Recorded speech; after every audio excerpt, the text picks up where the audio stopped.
The Boston winter morning began in a hospital room with a view of snow-covered trees outside the window. Martha Johnson held her newborn daughter Ava in her arms, smiling from her hospital bed.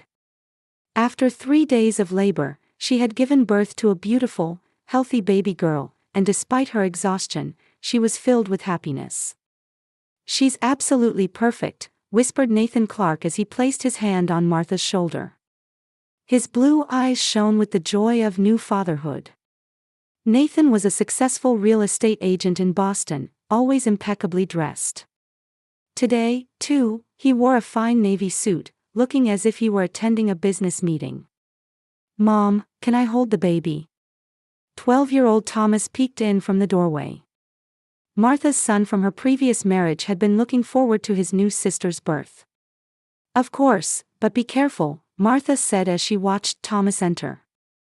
Her son's brown hair was just like his father's, and his personality resembled her ex-husband Brian's too, thoughtful, somewhat introverted, but kind-hearted to his core. Thomas carefully cradled the infant, and Martha felt a lump in her throat. They were turning a new page as a family. 5 years ago, Martha had ended her marriage to Brian, who had changed drastically due to alcoholism and work stress. It was one of the most difficult decisions of her life. Brian had been her college sweetheart, and she had watched him rise from a high school gym teacher to athletic director at a private school in Boston. But the pressure of his promotion had changed him. He would drink late into the night, and when he came home, he was irritable and lost his temper even in front of their child. Enough is enough, Martha had decided one night after Thomas had hidden in his room, frightened by his father's shouting. "We can't go on living like this anymore." After the divorce, Martha focused on her teaching career, teaching 8th grade English while building a modest but peaceful life with Thomas. Then, 2 years ago, she met Nathan at a parent-teacher conference when his daughter joined her class. Nathan, who had lost his wife to illness, was serious, polite, and above all, stable. He cherished Martha and Thomas, supporting them both financially and emotionally. He seemed like the ideal partner. Meanwhile, Brian had joined a rehabilitation program after the divorce and, surprisingly, succeeded in quitting alcohol. He continued working to repair his relationship with Thomas, never missing a scheduled visitation. He always treated Martha with respect and paid child support on time. "Martha, are you ready to be discharged?" Nathan's voice interrupted her thoughts. "Yes, just about. The nurse is bringing the paperwork right now." Nathan glanced at his watch and frowned. "I have an important meeting with a client this afternoon. I'll have to drop you off at home and leave right away." Martha sighed but tried to be understanding. Nathan's work supported their lifestyle. Thanks to him, Martha could extend her maternity leave and move into a new townhouse. Still, deep down, she wished he would spend more time with them. "It's fine. Thomas will be there, and my mom said she'd come by in the evening." Just then, a tense atmosphere filled the room as someone knocked on the door. Brian stood there. "May I come in?" he asked hesitantly. Nathan's face tensed momentarily before he composed himself. "Of course, come in," he said, his voice betraying slight tension. "Dad." Thomas ran to him happily. "Look, it's my sister."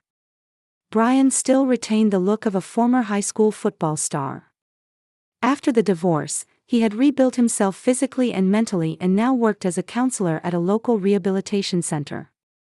"Congratulations, Martha," he said with a sincere smile. "She's beautiful." Martha thanked him while sensing the tension between the two men in the room. She had a vague feeling that Brian still had feelings for her, and that Nathan was aware of it. "Thomas, I'm looking forward to our camping trip this weekend," Brian said, gently ruffling his son's hair. "Me too. I've got the tent and sleeping bag all ready." Nathan looked at his watch again. "I should get going. I'll call the nurse." With that, he left the room. Brian looked at Martha and said softly, "If you need anything, just call me." There was something unspoken in his eyes, concern. Caution? Love? Martha couldn't tell. Do you know some people earn over $10,000 a month just by posting Reddit stories on YouTube? No face, no voice, just a laptop. I do it too, link below if you're curious. She only knew for certain that he had truly changed. When the discharge preparations were complete, Martha got into a wheelchair with the nurse's help. Ava was wrapped in a small pink blanket, sleeping in her mother's arms. Nathan had the car running and waiting. Thomas would come later in another car with Brian. 2 weeks had passed since Martha returned home with Ava. Their spacious townhouse in Boston's suburbs was overflowing with baby items. The living room's sofa was covered with folded baby clothes, the coffee table held bottles, and stuffed animals were scattered across the floor. What was once an orderly space was now dominated by the gentle chaos that indicated a new life. "Mom, I warmed up Ava's milk," Thomas called from the kitchen. In those 2 weeks, he had grown into a surprisingly responsible brother. "Thank you, you're such a great help," Martha said with a tired smile. Ava was beginning to fuss in her arms, waving her tiny fists. After several sleepless nights, dark shadows had formed under Martha's eyes. She slowly sat down on the sofa and took the bottle from Thomas. After checking the temperature on her wrist, she gave it to Ava, who began to suck eagerly. The adorable sight filled Martha's heart with warmth. But at the same time, she felt Nathan's absence keenly. He seemed to have gotten busier since the birth. He had been leaving early and coming home late. "Several major projects have coincided," he explained, but Martha felt something wasn't right. Especially last night, when he came home at 1 in the morning and, after showering, finally got into bed, she detected the faint scent of women's perfume in his hair. "I'm overthinking things," Martha told herself. "Just being postpartum nervous." But deep down, her intuition that something was wrong grew stronger. The doorbell rang, and Thomas ran to answer it. "It's Dad," his cheerful voice echoed from the entrance. Brian entered carrying paper bags in both hands. "How is everyone?" "I brought groceries and dinner." Martha felt a surge of gratitude. Brian had been incredibly reliable since the divorce, especially after she became pregnant. He helped with shopping, sometimes picked Thomas up from school, and was a valuable support when Nathan was busy, particularly since Martha's parents lived far away. "Thank you, Brian. You're such a help," Martha smiled. Heading toward the kitchen, he called over his shoulder, "No need for thanks. It's lasagna and salad. Just needs to be heated up." Martha was impressed again by how Brian had changed.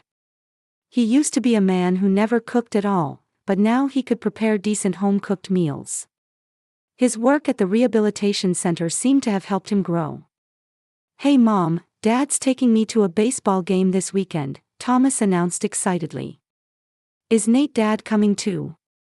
Martha felt a pang in her heart when her son called Nathan Nate Dad.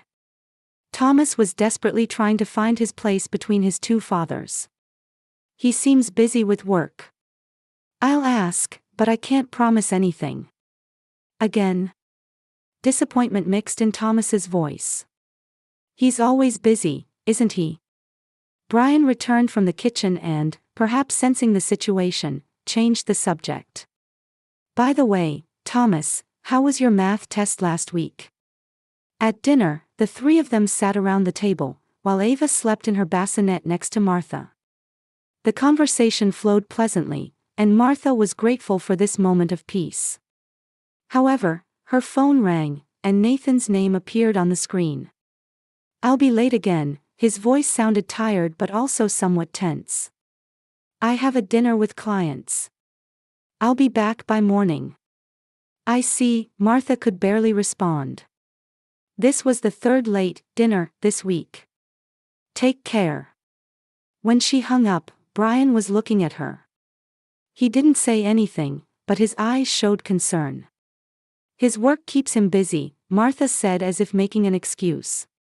"He's working hard in this recession." Brian chose his words carefully and said, "Martha, if you ever have any concerns, I'm here to listen." She laughed briefly. There's nothing to worry about. It's just a postpartum adjustment period. But her eyes told a different story. That night, after Thomas went to bed, Martha was having coffee with Brian in the living room.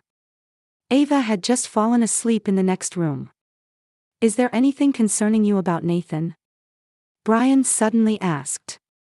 Martha looked up in surprise. What do you mean? Well, he seems very busy lately.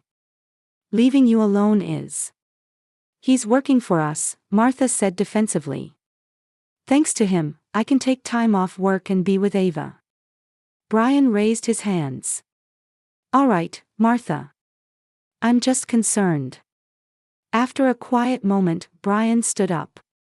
I should go. If you need anything, call me anytime.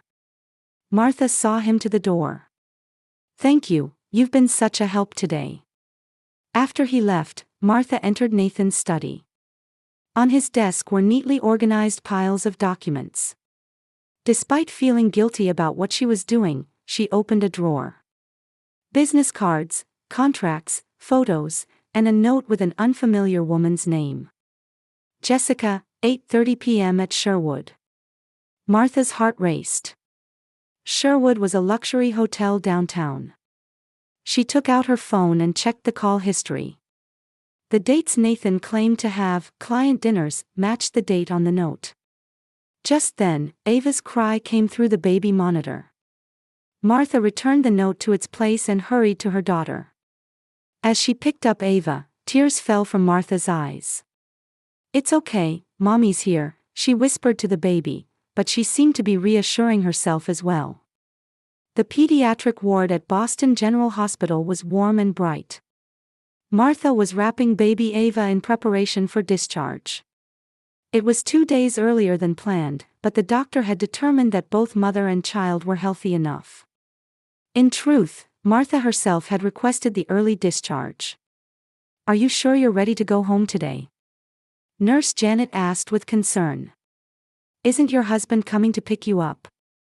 Martha gently adjusted Ava in her arms and replied, I'll be fine, I called a taxi. Nathan is out of town on an important real estate deal. She didn't add that Nathan hadn't contacted her for 3 days, or that she felt it would be mentally easier to rest at home. What about your big brother? Janet inquired further. Thomas is at school. I plan to meet him at home afterward, Martha smiled. He's surely looking forward to spending time with his sister. After completing the discharge process, Martha got into a taxi. Newborn Ava, wrapped in a small pink blanket, slept on her mother's chest. Born just a week ago, she had already brought immeasurable joy to Martha's life. 1824 Commonwealth Avenue, please, Martha told the taxi driver. As the car pulled away from the hospital, Martha gazed out the window. Boston's early winter overcast sky seemed to reflect her complex emotions. Normally, the moment of bringing a new life home should be celebrated by the whole family. Yet Nathan was nowhere to be seen and wasn't answering his phone. He's probably just focused on work, Martha told herself. But deep in her heart, she feared something else. In the 2 weeks since finding that note, she had looked for more evidence, but Nathan had become cautious, and she found no further clues. The taxi stopped in front of her apartment building. Martha thanked the driver and carefully got out, cradling the baby. Can I help you? The driver asked, but Martha politely declined. I'm fine, thank you. The bag isn't too heavy. She held Ava in one arm and carried a small travel bag with the other, heading toward the apartment building's entrance. Passing through the elegant entrance of the luxury building, she took the elevator to the 5th floor. Walking down the hallway, Martha felt somewhat tired. She began to wonder if early discharge had been the right decision. But it's much better to rest in my own home, she smiled at Ava. We can have some lovely family time when everyone gets back. She approached the door to her apartment but stopped a few steps away. Something seemed to be attached to the door. A piece of paper. Martha moved closer and read the hastily written note on the white paper. Do not enter. Call the police immediately. Martha felt the blood drain from her face. Was this a joke? A prank? But the handwriting conveyed urgency and seemed serious. Ava. She unconsciously pulled the baby closer to her chest. Various thoughts raced through her mind. A robbery? A gas leak? Or had something happened to Nathan? Martha's hands began to tremble, and cold sweat ran down her back. She tried to take out her cell phone, which she always carried, but struggled to search her bag with one hand. Finally retrieving the phone, she dialed 911. 911, what's your emergency? The operator's calm voice responded. There's a warning on my apartment door. Martha stumbled over her words. A note saying, don't enter, call the police. I have a newborn baby with me. Can you give me your address? The operator asked immediately. Martha provided her address, and the operator promised to dispatch officers right away. Please move away from the area and wait in a safe place. Do not enter the apartment under any circumstances until the police arrive. Martha retreated to the elevator hall and leaned against the wall. Ava began to whimper softly, perhaps sensing her anxiety. It's okay, Mommy's here, Martha whispered in a trembling voice. There's nothing to worry about. But she herself was shaking with fear. Who had left the warning? What was happening? And if Thomas had come home first? The thought made Martha shudder.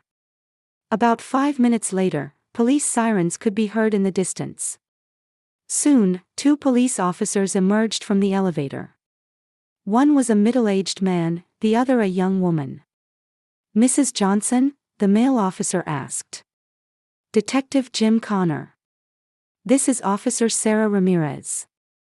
Martha nodded, beginning to say, there's a warning on the door. We understand. First, let's ensure the safety of you and your child, Detective Connor said calmly. Do you know anyone on this floor? I'm close with the Jones family across the hall in apartment 703. Ramirez, have Mrs. Johnson and the baby wait there. I'll check inside with another officer. Officer Ramirez escorted Martha to her neighbor's home and explained the situation. Mrs. Jones worriedly invited Martha into her living room and prepared a warm spot for the baby. Martha watched from the window as 2 more police cars arrived. Her heart was pounding, imagining the worst. About 15 minutes later, there was a knock at the door. Mrs. Jones opened it to find Detective Connor. His face was tight and stern, indicating something serious had happened. Mrs. Johnson, we need to talk, he said quietly. Martha entrusted Ava to Mrs. Jones and stepped into the hallway. What happened? She asked in a trembling voice. Detective Connor took a deep breath and began carefully choosing his words. There's been an incident in your apartment. A man believed to be your husband and a young woman were found, injured. The blood drained from Martha's face. Nathan. Is he alive? Both are alive. They've already been transported to the hospital by ambulance. Their condition isn't stable, but they're not in immediate danger. Martha leaned against the wall. The other woman, who is she? We haven't confirmed her identity yet. However, Detective Connor was about to continue when another officer came running from the elevator. Detective. The officer was out of breath. The forensics team found something. A message written in blood on the bathroom mirror. The officer's words made one of the policemen turn pale. It was a young officer standing behind Detective Connor. He faltered and leaned against the wall. What's wrong, Jenkins? Detective Connor turned around. Sorry, Detective, Jenkins said with a trembling voice. This is my first violent crime scene. To Martha, everything felt like a surreal nightmare. Standing in the hallway, she stared at her apartment door. The warning note taped there fluttered slightly in the breeze. Who left that note? She murmured. Detective Connor looked at her and said, "That's an important question. Thanks to that note, you and your child avoided danger. We need to investigate who tried to help you." Just then, Martha's phone rang. Looking at the name on the screen, she caught her breath. Brian. Before answering, Martha suddenly understood. Her ex-husband might have known something and tried to protect her and the baby. But many mysteries remained: what had happened in the apartment, and who was the young woman? She answered the phone. Brian? What's happening? His voice on the other end of the line was a mixture of tension and relief. The waiting room at Massachusetts General Hospital had an antiseptic smell and institutional lighting. Martha sat in a hard plastic chair, holding the sleeping Ava and staring into space. Thomas sat next to her, hugging his knees, staring at the floor with a disturbed expression. Having come directly from school to the hospital, he seemed to have difficulty understanding the situation. "It's okay," Martha placed her hand on her son's shoulder. "We're safe." "But Nate, Dad is." Thomas's voice trembled. Martha was at a loss for words. How could she explain? How to tell her 12-year-old son that his stepfather and an unknown woman had been found bloodied? Martha. Looking up, she saw Brian returning from the hospital cafeteria. He was carrying 2 coffee cups and a hot chocolate for Thomas. "You should drink something," he said quietly. Martha murmured thanks and took the coffee. Her hands were shaking, but the warm cup provided some comfort. "What happened, Brian?" she finally asked. "Why did you leave that note?" Brian took a deep breath. "Thomas, could you go to the vending machines for a bit?" He handed his son some money. "You can buy whatever you like." Thomas reluctantly stood up and walked toward the end of the hallway. When he was gone, Brian sat next to Martha. "I've been investigating Nathan for a while," he said quietly. "Investigating?" Martha looked up in surprise. "What do you mean?" "Martha, Brian chose his words carefully. "I want you to be happy. But I felt something was off about Nathan, especially lately." Martha nodded silently. She had felt it too. "You know, I got a private investigator's license after leaving the police," he continued. "Along with my work at the rehab center, I handle some cases. I used my skills to look into Nathan." "What did you find?" Martha asked in a trembling voice. "He had relationships with multiple women. But particularly a deep relationship with a woman named Jessica," Brian said carefully. "She was a young secretary at his real estate company." An icy lump settled in Martha's chest. "Is this Jessica, the woman in the apartment today?" Brian nodded. "Yes. She was pregnant with Nathan's child." Martha gasped. Ava moved slightly, and she unconsciously held the baby tightly to her chest. "Nathan was apparently pressuring her to have an abortion," Brian continued. "He was probably afraid she would give birth around the same time as Ava. I knew there was trouble between them. So when you were being discharged today, I thought something might happen. So that's why the note." Martha murmured. "I spoke with Jessica 2 days ago," Brian said. "She told me about her relationship with Nathan. She was desperate. I advised her to go to the police, but..." He frowned. "Today, I saw Nathan at your house. Shortly after, I saw Jessica going in. I felt something was wrong and went to check. But as I was about to get in the elevator, I heard screaming from inside." "And you left the note on the door," Martha continued. "Yes. After calling the police, I thought you might be discharged early from the hospital." He paused. "I'm so glad you saw the note and called the police." Their conversation was interrupted when a doctor entered the waiting room. "Mrs. Johnson," called a middle-aged woman in a white coat. Martha and Brian stood up. Yes, that's me, Martha said. How is my husband? Nathan Clark has completed surgery and is currently stable, the doctor said quietly. He suffered 2 stab wounds to the abdomen, but damage to vital organs was avoided. There was significant blood loss, but his life is not in danger. Martha sighed with relief. Despite her complicated feelings toward Nathan, she didn't wish for his death. As for the other person, Jessica Rose. The doctor paused momentarily. She is also stable, but her situation is a bit more complex. She has a stab wound to the chest and a head injury. And, she was pregnant, about 11 weeks. We're still evaluating the impact on the fetus. Martha collapsed into her chair. In her arms, Ava woke up and began to cry softly.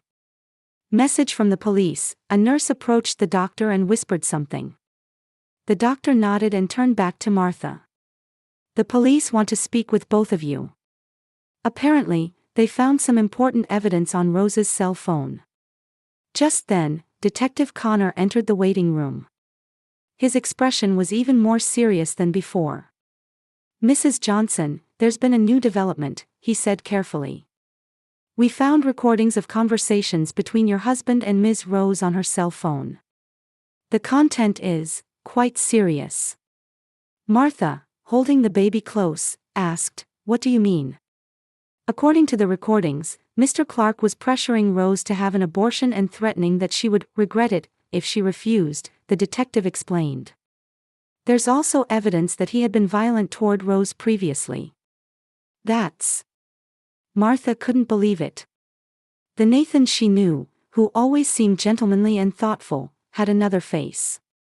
That's not all, the detective continued. From the scene, it's clear that it was Clark who initially had the knife. Rose's injuries are clearly defensive. It's likely she stabbed him in self-defense. Martha was speechless. Her world was crumbling. The seemingly perfect marriage, the man she believed to be an ideal husband, all of it had been a lie. I want to talk to her, Martha finally spoke. To Jessica? Brian asked in surprise. Martha nodded. She's the one who knows the truth. Autumn in Boston is a season of beautiful foliage. In Martha's backyard, golden maple leaves danced in the wind, and the happy voice of 6-month-old Ava rang out. She lay on a blanket, trying to grasp falling leaves with her tiny hands. Ava, lunch will be ready soon, Martha called from the deck. Beside her, Jessica was chopping vegetables. Her belly was heavily rounded, with just a few weeks left until her due date. 6 months since the incident. Nathan had received a 5-year prison sentence for assault and threats. During the trial, it was revealed that his former wife had suffered similar violence. Even in prison, he showed no signs of remorse, instead continuing to claim that he was the victim. Meanwhile, Martha and Jessica had developed an unexpected friendship. Their first meeting at the hospital had been tense, but the two women came to understand each other through their shared pain. Jessica had overcome the initial risk of miscarriage and now proudly carried her growing belly. She lived in Martha's guest house and had become part of the family. Mom, look what I made. Thomas proudly brought a small wooden baby crib. Dad taught me how. Martha smiled warmly. It's wonderful, Thomas. Jessica's baby will love it. Brian came up behind Thomas with woodworking tools. He had rented an apartment near Martha's house and treasured his weekend time with Thomas and Ava. His relationship with Martha had become one based on friendship and respect, and the old wounds were healing.